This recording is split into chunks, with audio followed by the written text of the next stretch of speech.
ছেলে বাইরে কুকর্ম করে, অন্যায় করে, অপদস্থ করে, আর সেইটা আইসা মানুষজন বাপের কাছে আইসা বিচার নিয়ে আসে। আর আমি কি কপাল নিয়ে বসছি, আমার বাপ এই বয়সে বাইরে অন্যায় করতেছে, আকাম কুকাম করতেছে, মানুষ আমার কাছে নালিশ নিয়ে আসতেছে, মানুষ বাসায় আইসা অপমান অপদস্থ করে যাইতেছে।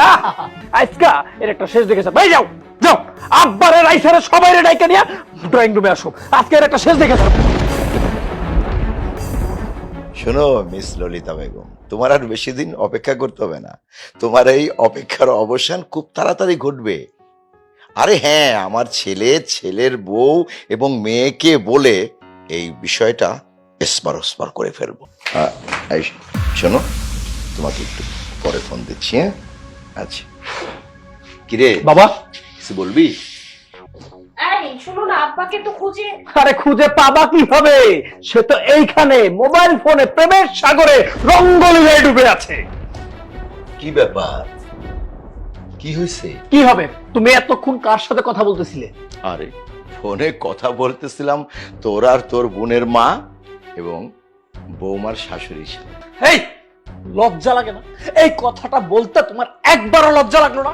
তোমার মতো এরকম নির্লজ্জ মানুষ আমি পৃথিবীতে একটাও দেখি নাই। ছি কি বলিস? বিয়ে শাদীর ব্যাপারে লজ্জা কিসের? ছি, কতটা নির্লজ্জ!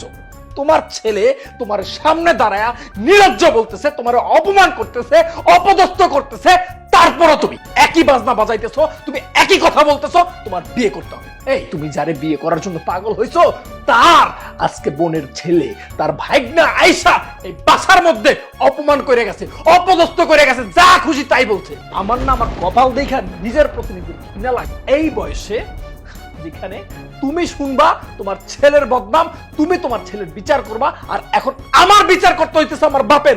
লোকজন আইসা আমার বাপের নামে বিচার দিয়ে যাইতেছে, লোকজন আইসা আমার বাপের জন্য, আমার বাপের কুকীর্তির জন্য আমার উপরে আঙুল তুলে কথা বলতেছে, আমার অপমান অপদস্থ করে কথা বলতেছে। তুমি কি মান সম্মান রাখবা না? তুমি কি এরপরও এই মহিলার বিয়ে করতে চাও? আশ্চর্য, মহিলা কেন বলছিস? সে তো তোদের মা হবে। কারে আমি অপমান করতেছি?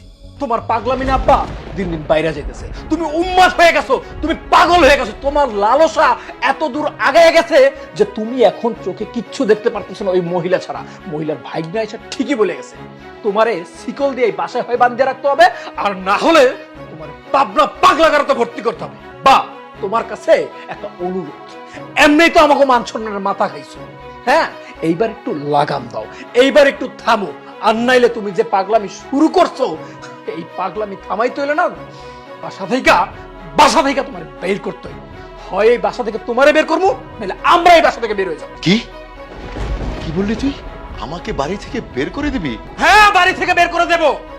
যদি তোমারে বাড়ি থেকে বের করে না দেয়, আমাদের এই বাড়ি থেকে বের হয়ে যেতে হবে। অন্তত তোমার এই পাগলামি সহ্য করতে হবে না, দেখতে হবে না।